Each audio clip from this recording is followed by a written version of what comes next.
tentunya, Pak. Makanya infrastruktur ekonomi harus kita bangun dulu. Iya, betul. Kalau mau membangun ekonomi, tidak hanya sekedar bagaimana menggerakkan perekonomian itu sendiri, tapi kita harus menyiapkan infrastrukturnya. Infrastruktur apa? Sarana, prasarana, dan fasilitas perekonomian yang menunjang jalannya perekonomian itu yang harus kita adakan. Nah, salah satunya pasar sentral ini. Kalaupun itu dianggap sebagai legasi bagi saya, ya alhamdulillah bahwa kami mempersembahkan sesuatu yang bermanfaat dan dapat dinikmati oleh masyarakat sampai masa yang panjang.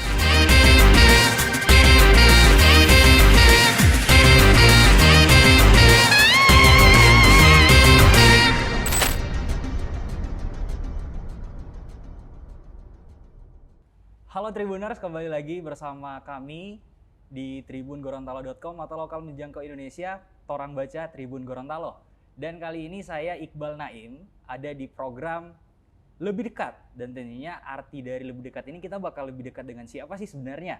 Dan hari ini kita diberikan kesempatan yang sangat luar biasa karena kita bisa hadir bersama dengan Bapak nomor 1 di Kota Gorontalo.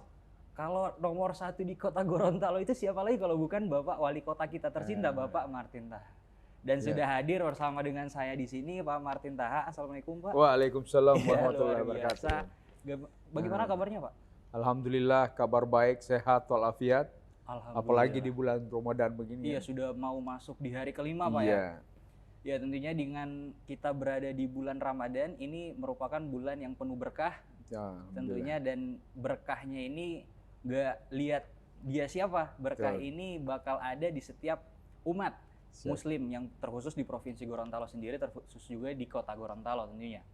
Dan kali ini teman-teman, atau kali ini Tribuners Gorontalo, kita akan membahas salah satu prospek dari Kota Gorontalo yang mungkin sampai saat ini itu masyarakat Gorontalo sudah bertanya-tanya. Kira-kira apa tuh yang bakal dibangun oleh Kota Gorontalo di masa periode Bapak Martin sendiri gitu, Pak. Dan ini muncul pertanyaan ya, bahwa perekonomian di Kota Gorontalo itu seperti apa gitu. Dengan adanya pertanyaan-pertanyaan seperti itu, timbullah gerakan dari pemerintah Kota Gorontalo untuk membuat revitalisasi pasar. Kalau di Yogyakarta itu saya dengar ada pasar Beringharjo. Menjadi ikonnya. Tapi kalau di Kota Gorontalo itu ada pasar sentral Kota Gorontalo. Terkait dengan pasar sentral ini kita akan bahas lebih dalam lagi bersama Pak Martin tentunya. Dan kita akan bahas ini di mana lagi kalau bukan di Lebih Dekat Bapak Wali Kota Gorontalo, Bapak Martin Taha.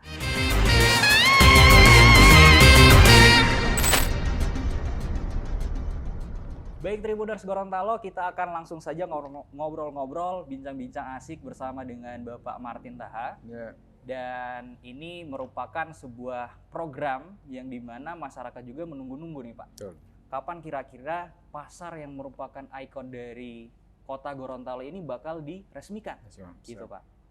Dan mungkin ketika mendengar kata pasar, itu ada istilahnya suatu tempat kegiatan tukar-menukar atau jual-beli. Transaksi jual beli dan tentunya ini merupakan satu perkembangan yang mendukung perekonomian di Kota Gorontalo atau daerah itu sendiri, Pak. Nah, dari beberapa pertanyaan yang mungkin timbul di masyarakat, ada pertanyaan yang paling penting nih Pak untuk kita jawab bersama-sama, untuk kita bagikan ke Tribuners. Kira-kira kapan nih Pak diresmikan pasar sentral Kota Gorontalo, Pak? Baik, terima kasih. Jadi para pemirsa dan Saudara Iqbal, jadi begini, sebelum saya menjawab kapan peresmian pasar yang sekarang sudah selesai secara fisik. Orang lihat kan secara fisik sudah selesai. Tapi kan perlu ada kelengkapan-kelengkapan agar pasar ini bisa beroperasi dan berfungsi secara optimal. Sebagai tempat untuk transaksi jual beli barang dan jasa yang ada di situ. Memang pasar ini merupakan pasar terbesar di Kota Gorontalo. Pasar tradisional dalam arti ini. Jadi pasar tradisional Gorontalo ini merupakan penopang menjadi tonggak perekonomian di Kota Gorontalo. Karena perlu diketahui bahwa Gorontalo kota Gorontalo ini perekonomiannya itu digerakkan oleh sektor jasa dan perdagangan. Betul. Jadi tidak ada sektor lain yang mampu untuk bisa memberi kontribusi penting terhadap pertumbuhan ekonomi kita, peningkatan pendapatan masyarakat, dan menggerakkan perekonomian masyarakat selain yang tertinggi itu adalah jasa dan perdagangan. Mulai jasa pendidikan, jasa kesehatan, jasa perhotelan, jasa restoran, jasa periklanan, dan jasa-jasa lainnya. Nah, sektor perdagangan, sarana yang dibutuhkan salah satunya adalah pasar, terutama pasar tradisional.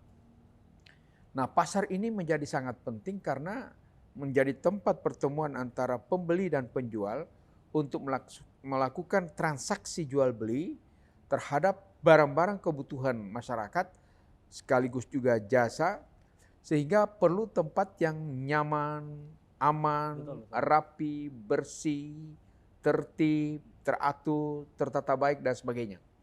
Nah, untuk mewujudkan itu kan, maka kita melihat bahwa kondisi ini dibutuhkan sekali oleh masyarakat kita.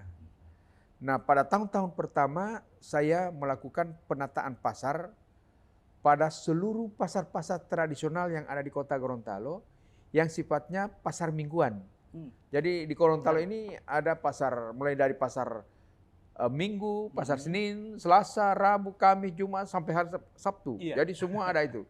Dan berpindah-pindah dari satu kecamatan ke kecamatan lain.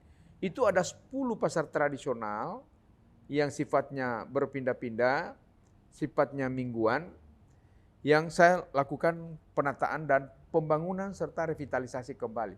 Seperti contoh pasar Liluo itu. Pasar Liluo itu kumuh sekali dulu. Sekarang sudah jadi pasar, saya sebut dengan pasar tradisional modern lah begitu. Artinya, kenapa dia masih tradisional? Kita tetap mempertahankan bahwa transaksi pertemuan antara para penjual dan pembeli dan seluruh pengunjung di situ sifatnya masih sangat tradisional. Tetapi tempatnya, lingkungannya itu kita modernisir. Jadi sifatnya tradisional modern. Betul. Jadi kalau di pasar modern kan kita seperti misalnya di Tenan-Tenan atau di gerai-gerai itu kita datang beli barang, datang di tempat display barang, lihat harganya, bawa di kasir, bayar, pulang. Kalau pasar tradisional kan tidak begitu. Ada transaksi jual beli, tawar menawar, komunikasi yang baik antara pembeli dan penjual. Nah, itu kita pertahankan di pasar tradisional. Betul Tapi sekali. tempatnya kita modernisir sehingga menjadi tempat yang nyaman, aman dan sejuk bagi warga masyarakat. Nah, salah satu contoh tadi sudah disebutkan pasar sentral. Iya. Nah, secara fisik pasar sentral ini sudah selesai. Nah, kapan akan dimanfaatkan? Padahal sebelumnya memang rencana saya itu bulan Februari atau Maret memasuki bulan suci Ramadan untuk melakukan launching bagi para pedagang agar mereka yang sekarang ini di tempat penampungan sementara atau di lapak-lapak sementara itu agar segera masuk ke pasar sentral. Tetapi setelah kami berdiskusi dengan para pedagang, mereka meminta untuk bisa kalau boleh sesudah Ramadan. Karena mereka masih melakukan pemindahan barang, tempat dan lain sebagainya itu memakan waktu yang cukup lama dan mereka masih melayani para langganan dan para pembeli konsumennya yang sudah harus dipersiapkan dengan baik di awal-awal Ramadan, sehingga mereka tidak mau sibuk dengan proses pemindahan. Nah, nanti sesudah Ramadan proses pemindahan itu kita akan laksanakan seraya kita sekarang mempersiapkan melengkapi berbagai fasilitas lapak yang tidak disediakan pada saat pembangunan pasar itu pada proses pembangunannya. Karena harus ada tempat-tempat atau lapak-lapak khusus misalnya untuk para penjual daging, para penjual ikan. Sendiri, Pak, ya? Itu. Jadi sekarang untuk para penjual itu kita sudah atur zona komoditi. Oh, begitu. Jadi zona komoditinya sudah teratur. Misalnya orang-orang yang jualan tekstil itu ada di depan, kemudian barang-barang kelontong, kemudian sayur-sayuran sendiri, ikan sendiri, daging sendiri, ayam sendiri, barang-barang kebutuhan sehari-hari sendiri. Semua kita sudah lengkapi dengan berbagai fasilitas termasuk lapak-lapak khusus yang digunakan oleh misalnya daging. Itu yang kita harus lengkapi. Alhamdulillah dalam tempo 3 bulan sejak Januari sampai sekarang kita sudah melengkapi, sudah hampir rampung, dan saya perkirakan bahwa pas pada bulan April kita setelah, atau paling tidak awal Mei setelah Ramadan, sesuai kehendak daripada para penjual itu, kita sudah bisa pindah ke dalam. Oke, berarti targetnya insya Allah bakal buka atau diresmikan antara bulan April sampai bulan Mei, Pak? Akhir April atau bulan Mei, awal Mei. Awal Mei. Iya, betul. Karena ini juga mengingat bahwa walaupun pekerjaannya sudah selesai, tetapi tanggung jawab daripada pelaksana itu sampai dengan akhir April dia harus melakukan pemeliharaan terhadap bangunan yang telah dia buat. Oke, Pak. Nah, kalau sudah kita manfaatkan kemudian terjadi kerusakan, maka pelaksana tidak akan mengganti kerusakan jika dalam masa pemeliharaan kemudian kita sudah gunakan. Kemudian terjadi kerusakan. Nah, itu. Makanya setelah selesai total bulan April sampai masa pemeliharaan dari pelaksana ini sudah akan diserah terimakan ke kita. Disitulah kita mulai masukkan para pedagang untuk melakukan penempatan di ruang-ruang yang telah disiapkan.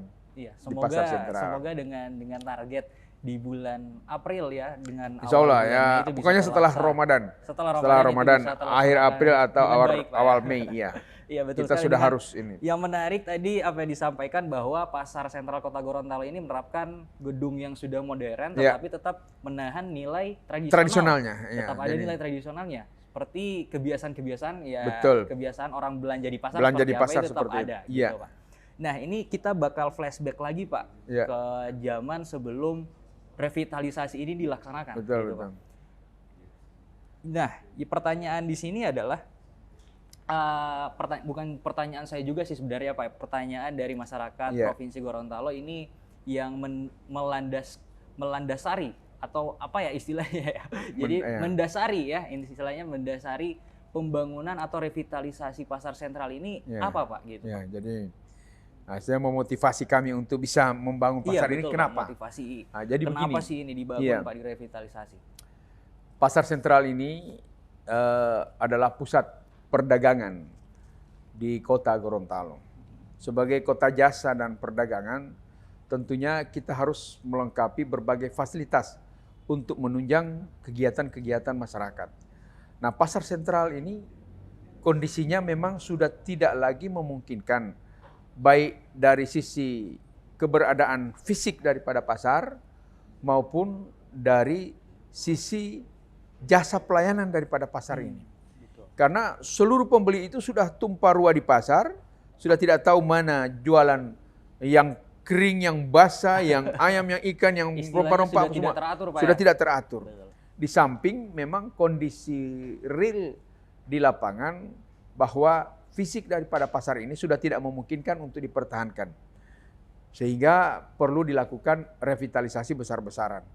Maka saya berpikir untuk bisa bagaimana membangun kembali pasar ini. Tapi biayanya kan tidak sedikit, biayanya cukup besar. Kalau kita tangani dengan APBD yang selama ini kita gunakan untuk penyelenggaraan pembangunan di Kota Gorontalo, maka sulit untuk kita bisa menyisihkan anggaran sebesar itu. Karena anggarannya kurang lebih 60 miliar. 60 miliar. 60 miliar. Nah, dari jumlah anggaran seperti itu sulit untuk kita adakan di dalam APBD. Kalaupun ada, itu bisa 6-7 tahun kalau setiap tahun kita sisihkan 10 miliar. Bisa jadi 6 tahun pemeliharaannya. Jadi bisa 7 tahun. Sebelumnya mohon maaf memotong, Pak. Jadi ada yang banyak pertanyaan di luar sana yang sering muncul ke media, tentunya pembangunan atau revitalisasi pasar sentral Kota Gorontalo ini walau di luar konteks adanya perlu tindakan untuk merevitalisasi karena sudah tidak layak, dalam artian ini juga bukan merupakan satu legasi karena ini mungkin di jabatan akhirnya Bapak gitu banyak pertanyaannya. Bagaimana dengan hal tersebut, Pak? Saya ini kan ditugaskan untuk membuat sesuatu di kota ini, bukan hanya untuk sekedar mencari nama, mencari legasi dan lain sebagainya, tapi ini adalah tugas saya untuk mewujudkan apa yang menjadi aspirasi dan kehendak masyarakat. Nah, saya bertolak dari keberadaan kota. Ekonomi kota harus dibangun menjadi lebih baik. Masyarakat harus punya pendapatan. Masyarakat harus daya belinya meningkat. Income-nya juga harus bertambah setiap tahun. Perekonomian harus meningkat. Ekonomi harus tumbuh secara positif dengan baik di kota Gorontalo. Walaupun kemarin 2 tahun kita ditimpa suatu musibah yang sangat besar, yaitu COVID-19 yang memporak-porandakan semua sendi-sendi kehidupan termasuk perekonomian yang terpuruk di seluruh dunia, bukan hanya di kota Gorontalo. Iya, betul sekali. Tapi dengan berbagai upaya yang kita lakukan, tahun 2021 alhamdulillah kita bisa bangkit kembali, ekonomi bisa tumbuh secara positif 2,83% dan tahun 2022 cepat melonjak hampir 2 kali lipat 4,10% pertumbuhan ekonomi. Luar biasa pencapaian dari pemerintah kota ya untuk dapat jadi, menetralisir pembangunan perekonomian di kota Gorontalo tentunya, Pak. Makanya infrastruktur ekonomi harus kita bangun dulu. Iya, betul. Kalau mau membangun ekonomi, tidak hanya sekedar bagaimana menggerakkan perekonomian itu sendiri, tapi kita harus menyiapkan infrastrukturnya.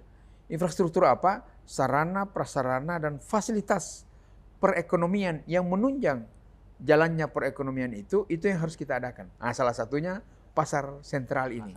Kalaupun itu dianggap sebagai legasi bagi saya, ya alhamdulillah bahwa kami mempersembahkan sesuatu yang bermanfaat dan dapat dinikmati oleh masyarakat sampai masa yang panjang. Progresnya jangka panjang. Jangka panjang ini untuk sampai anak cucu kita bisa menikmati. Dengan apa yang disampaikan tadi menarik sekali, Pak, karena pembangunan perekonomian itu kita bisa lihat bukan hanya pada saat hari ini, tapi kita harus memikirkan berapa hari ke depan. Untuk masyarakat Kota Gorontalo itu perekonomian seperti apa, terkhusus di Provinsi Gorontalo, begitu, Pak. Dan merancang itu juga tidak tiba-tiba lah, tidak. Rancangannya saya ngundang berbagai pihak, ahli-ahli arsitek, kemudian ahli-ahli sipil, berdiskusi dengan mereka yang ahli bidang bangunan dan lain sebagainya, dari para akademisi, para praktisi, dan teman-teman saya di PU, dan juga di kementerian. Kita bagaimana supaya bisa mengesankan dia ada kearifan lokal di situ. Betul. Nanti kalau kita lihat ada semacam dinding-dindingnya itu menggambarkan karao. Oh, betul. Nanti kalau dibuka sebelum kita jauh ke sana, Pak ya, foto kita bakal lebih dalam lagi terkait dengan fasilitas nih, Pak. Udah dijelaskan tadi. Jadi lebih konsen kita bakal bahas fasilitas karena ini udah disampaikan dari awal bahwa pasar sentral Kota Gorontalo ini merupakan pasar yang bertemakan modern, tetapi tetap ada kearifan lokalnya. Kearifan lokal. Nah, ini menjadi pertanyaan oleh Tribuners di rumah, dimanapun kalian berada. Mungkin ini, Pak, pertanyaannya adalah fasilitas apa saja sih, Pak, yang membedakan antara pasar sentral di zaman dahulu sama dengan revitalisasi pasar sentral sekarang, Pak? Ya. Jadi pasar ini pasar inklusif, artinya dapat melayani semua golongan dan semua orang. Jadi fasilitas pertama tadinya yang tidak ada, kemudian ada sekarang, seperti fasilitas untuk para disabilitas. Oh, betul. Disabilitas itu kalau mau naik ke lantai 2 sulit kan? Karena pakai tangga. Sekarang kita siapkan walaupun dia tidak pakai elevator atau apa, tetapi dengan bisa jalan misalnya kursi roda ke atas bisa dengan dan dengan naik melandai. Jadi panjang sekali itu tangganya, kemudian balik lagi dari sana sampai kita tidak tahu kita sudah di lantai 2. Oh, luar biasa. Kemudian yang kedua, di dalam pasar ada taman. Itu bagaimana itu kira-kira, Pak? Di dalam pasar kok ada taman? Itu. Kan untuk memberikan kesan modern pasar dan kesan indah pasar ini harus dibuat fasilitas yang membuat orang menjadi sejuk di dalam, menjadi senang, menjadi bahagia, dan menjadi tempat untuk nongkrong bagi yang mengunjung ke situ. Jadi pasar itu kan selalu terkesan kumuh, Iya. angker, orang-orang di pasar bicaranya juga selalu keras apa Iya. semua. Nah, di suatu tempat di dua sisi, sisi kanan dan sisi kiri ada taman yang memang menjadi tempat untuk bisa bersantai di situ.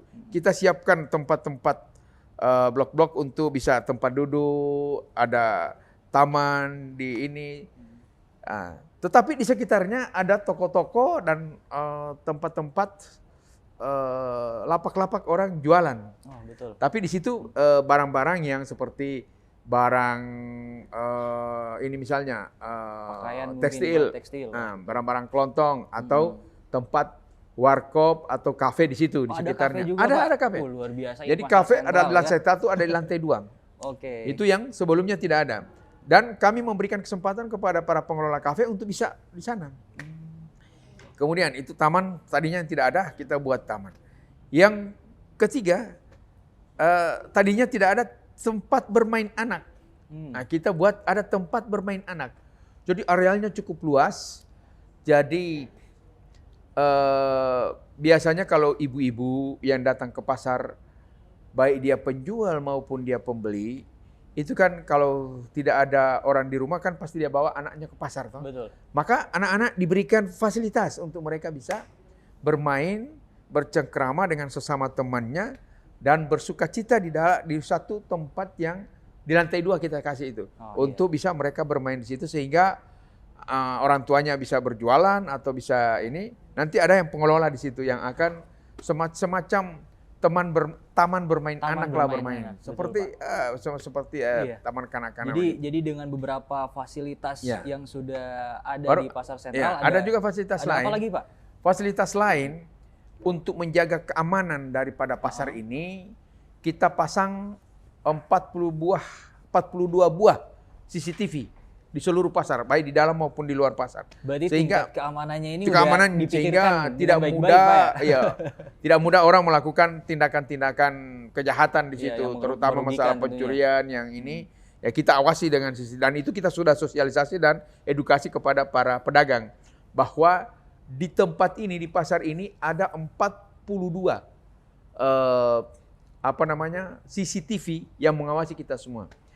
Yang kedua, ada announcing sentral yang bisa didengar di seluruh sudut karena ada 220 speaker ada di situ. Wah. Bisa di luar dan di dalam. Dan itu kita sudah tes fungsi. Sudah tes fungsi dan sudah berfungsi.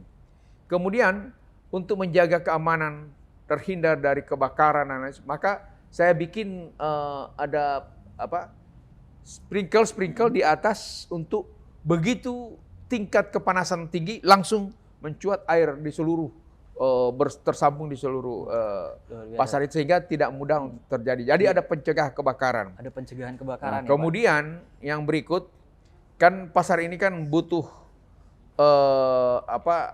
aliran listrik. Tiba-tiba aliran listrik PLN mati, maka saya adakan listrik yang berkapasitas besar, genset yang berkapasitas besar yang menggantikan apabila terjadi pemadaman listrik. Kemudian juga fasilitas aliran air bersih dari PDAM juga diberikan. Kemudian yang paling penting, masalah pasar itu kan selalu identik dengan masalah kekumuan dan sampah. Maka sistem pengelolaan sampah hanya ada 2 tempat pengangkutan sampah di depan dan di belakang. Dan seluruhnya terpusat dalam satu tong yang misalnya sampah-sampah dari atas, dia tidak melalui tangga-tangga. Ada tempat penyaluran khusus sampah-sampah dari atas sampai ke bawah. Betul. Langsung diterima oleh truk pengangkut sampah langsung ke TPA. Itu ada dua lokasi, ada di depan dan ada di samping dan ada yang di belakangnya. Betul sekali, Pak. Jadi dengan fasilitas seperti itu, saya kira kalau ini dikelola oleh orang yang bertanggung jawab, orang yang betul-betul mampu dan mau dia untuk berbuat yang baik untuk pasar ini, saya kira pasar ini menjadi, pasar modern, tradisional modern, Ya, kalau di Gorontalo pasti yang terbaik di Provinsi Gorontalo lah, tapi dengan Iya. kota-kota lain saya belum tahu. Mungkin bisa jadi pasar sentral Kota Gorontalo ini dengan adanya perombakan fasilitas yang menjunjung tinggi kenyamanan, yang menggaransi istilahnya asuransi tapi sebanyak orang yang datang studi banding sudah lihat ya. Pak. Ada yang dari bahkan ada yang dari Tangerang. Tangerang lihat sini loh. Oh, luar biasa. Di Tangerang. Kota Tangerang datang ke sini untuk lihat. Wah, mereka juga terkagum-kagum kok Gorontalo bisa punya pasar semodern ini. Luar biasa. Nah, bilang, iya modern, tapi saya bilang tradisional. Luar biasa. Ya, jadi teman-teman Tribuners, kemungkinan bisa jadi pasar sentral Kota Gorontalo ini menjadi pelopor ya kepada provinsi-provinsi atau daerah-daerah di Indonesia untuk mendirikan pasar yang modern, tetapi tetap ada nuansa tradisionalnya. Itu karena itu harus kita harus pertahankan paling penting ya Pak ya. Dan karena saya sudah lihat juga di Tangsel, saya sudah lihat di kota-kota lain juga saya sudah lihat bahwa mereka tetap unsur-unsur tradisionalnya itu tetap dipertahankan. Karena itu yang menjadi sebuah komunikasi dan silaturahmi antara sesama pengunjung, pembeli, penjual, para konsumen, kan menjadi tempat nanti akan menjadi wisata perdagangan lah. Iya, luar biasa. Nah, tentunya dengan beberapa penjelasan tadi dari Bapak ya terkait dengan revitalisasi pasar sentral Kota Gorontalo ini diharapkan untuk dapat mengembangkan atau dapat menjaga perkembangan perekonomian di Kota Gorontalo begitu, Pak. Jadi istilahnya kalau misalnya pemerintah yang cuma menjaga, jadi pasar sentral ini nggak bakal bisa tahan lama gitu, Pak. Jadi tentunya harus ada aspirasi atau partisipasi dari masyarakat untuk menjaga pasar sentral Kota Gorontalo ini biar lebih lama penggunaannya. Nah ini Pak, satu pertanyaan terakhir untuk kita menutup segmen di lebih dekat ini teman-teman Tribuners. Jadi satu pertanyaan terakhir, kira-kira harapan dari Bapak sebagai wali kota ke masyarakat di Provinsi Gorontalo, terkhusus di Kota Gorontalo untuk menjaga pasar sentral Kota Gorontalo ini seperti apa Pak? Jadi begini, memang untuk mengelola suatu tempat yang cukup luas seperti itu dan beragam, apalagi yang namanya pasar ya. Pasar itu kan orang sudah tahu bahwa semua orang yang mulai dari orang kecil sampai dewasa, laki perempuan, dari segmen status sosial, status pendidikan, semua berkumpul di pasar situ. Nah, maka tidak saja hanya dikelola secara dikelola hanya begitu saja oleh para pengelola.